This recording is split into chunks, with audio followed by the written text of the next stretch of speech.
নির্বাচন কমিশনের সক্ষমতা বৃদ্ধি করা দরকার। রিটার্নিং অফিসার, সহকারী রিটার্নিং অফিসার, আমরা বলেছি নির্বাচন কমিশনের দক্ষ যে জনবল আছে সেখান থেকেও এটা নিয়োগ দেওয়া যায় কিনা বিবেচনা করা।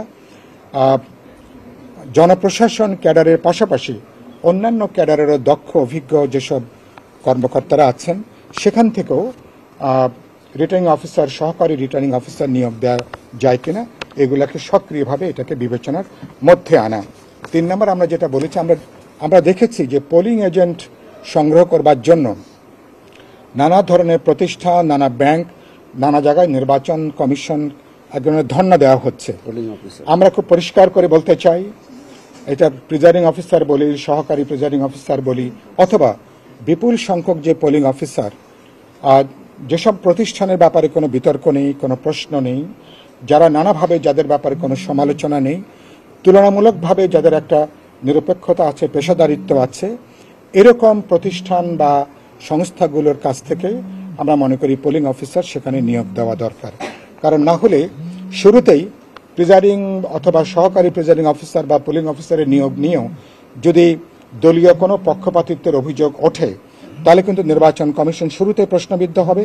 নির্বাচনটা কিন্তু বলতে পারেন বিসমিল্লাতেই নানা ধরনের প্রশ্নের তারা কিন্তু সম্মুখীন হবেন আমরা মনে করি। আর নির্বাচন কমিশন সামগ্রিকভাবে আমরা মনে করি নির্বাচনের তফসিল ঘোষণার পর থেকে গুরুত্বপূর্ণ নির্বাচন সংশ্লিষ্ট যেসব মন্ত্রণালয় আছেন এটা প্রত্যক্ষভাবে নির্বাচন কমিশনের এখতিয়ারে, তাদের তত্ত্বাবধানে এই সকল গুরুত্বপূর্ণ মন্ত্রণালয় প্রতিষ্ঠানগুলোকে নিয়ে আসা দরকার।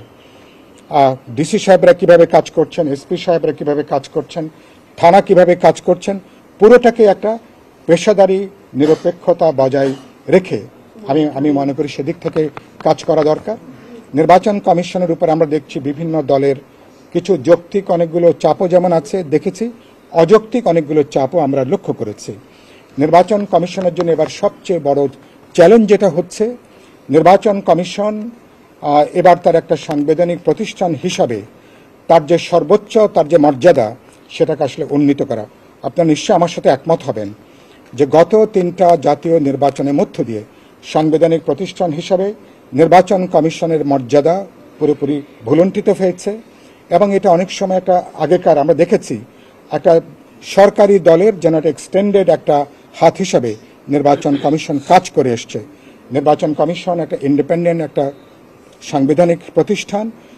নির্বাচন কমিশনের এখন উচিত হচ্ছে গোটা নির্বাচনী ব্যবস্থার উপরে মানুষের যে একটা হতাশা তৈরি হয়েছিল, গণ অনাস্থা তৈরি হয়েছিল, এটাকে কিভাবে তারা পুনরুদ্ধার করবেন, একটা প্রতিদ্বন্দ্বিতাপূর্ণ নির্বাচন ব্যবস্থার উপরে ভোটারদের আস্থাটাকে তৈরি করা।